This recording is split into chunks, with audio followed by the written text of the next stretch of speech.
Are you experiencing distortion with your two-way top cabinets? Where once in a while you hear like this sound coming from your woofer? I'm going to show you a way that you can fix this on most modern speakers. On the older ones, there might be a dial or a switch that fixes this. Maybe not, but on most all of the decent speakers out there right now with DSP menus, there's a function you can activate that will get rid of that. I'm going to show you how to do it in this video. I'm going to give you the quick explanation, and then after that, I'm going to give you a little more detail. I am not an audio engineer. I am not Ben Stowe. I don't play one on TV. I'm just a dumb DJ. But this helps a lot. By the way, this video is brought to you by Hollywood DJ located on 11th Street in Los Angeles, California. Check out their website or alternately give them a call.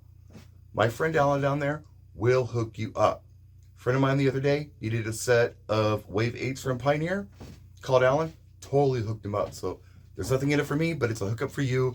Call Alan at Hollywood DJ for any of your DJ related needs. Anyway, let's get into it. I got to turn the speaker around. We're going to look at the DSP menu on this. I'm going to show you this feature that you can use that should get rid of that sound that you may be experiencing. Here's our DSP menu, and every speaker is going to be a little different. But the first thing I want you to notice here, it says level 0 dB. Leave it there. If it's up here or down here, put it at 0 dB and leave it. Now we want to go into the menu, and we're going to want to look for something like this that says sub. Usually this is what it is on most powered speakers. Notice it says off.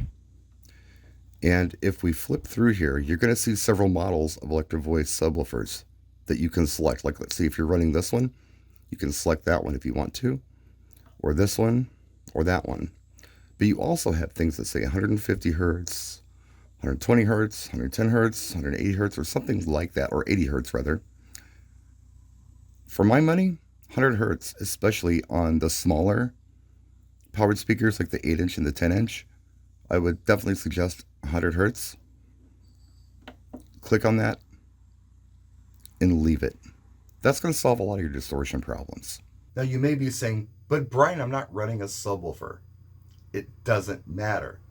If you're getting distortion from that woofer where it's going, this is going to help a lot. And now we're going to go into the further explanation as to why. And to do this, I think I'll sit down. If you do this and you're still experiencing distortion, there are a couple things that you can have a look at. First of all, have a look at your audio files. Make sure you're running clean audio files. This is very important.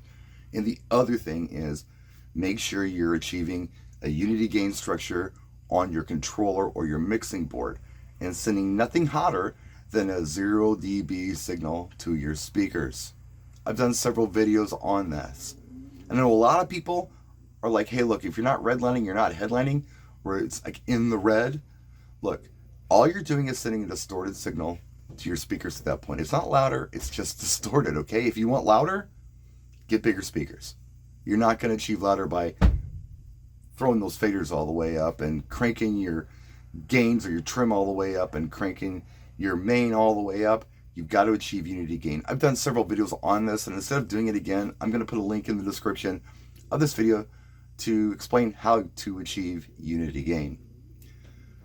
But why does this help, even if you don't have a subwoofer? Because when you run a lead out of your controller to the speaker, you're sending it a full range signal. You're sending it highs, mid bass, and sub bass. Let's talk about what those things are. Sub bass, typically you can feel it more than you can hear it for the most part. It's more of that real super low stuff that you're feeling, okay? Then there's mid bass. Mid bass is like that punchy stuff you hear in dance music. I like that stuff. That's my favorite stuff. That's the stuff that people are dancing to. If you send a full range signal of this, it's not really designed to handle that sub bass, which lives under 80 hertz. Mid bass lives from 80 hertz to about 350 hertz according to AI.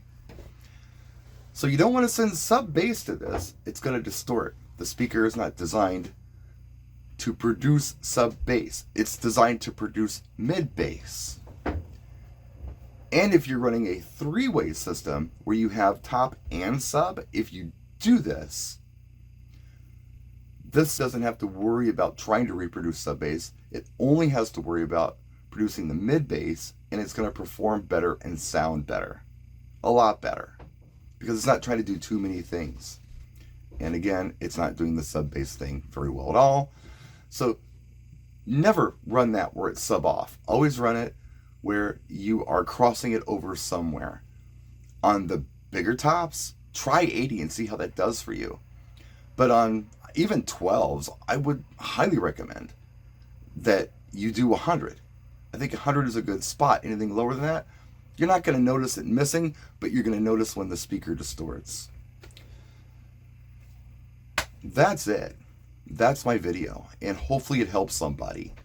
Again, it doesn't matter if you're not running a subwoofer, do that. If you are running a subwoofer, on your subwoofer, mash up the low pass filter or low pass frequency the same way. Like if you set this one up at 80, set the sub up at 80. If you set this one at 100, set the sub up at 100. And if you're running something like Electro Voice, where you have a matching subwoofer from Electro Voice, and it gives you the option to just choose the sub, just do that.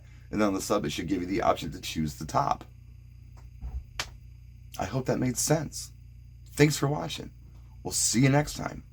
Practice and enjoy.